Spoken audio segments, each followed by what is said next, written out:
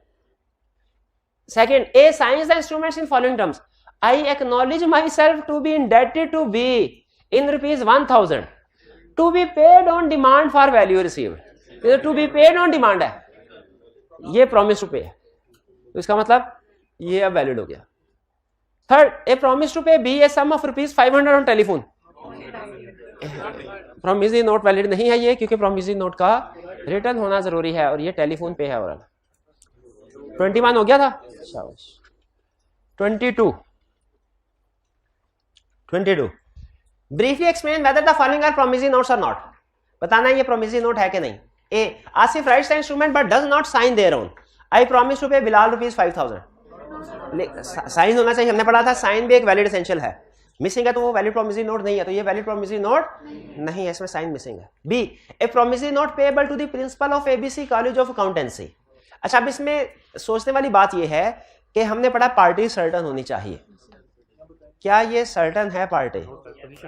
Law कहता है capable of being certain को भी हम सर्टन समझते हैं। लॉ क्या कहता है? कैपेबल ऑफ बीइंग सर्टन को भी हम यहां पे नाम नहीं लिखा हुआ एग्जैक्टली कौन सी पार्टी है, लेकिन क्या आप आइडेंटिफाई कर सकते हैं कि एबीसी कॉलेज का प्रिंसिपल कौन है? बिल्कुल कर सकते हैं। तो जो भी प्रिंसिपल होगा उसको अमाउंट पे करनी है।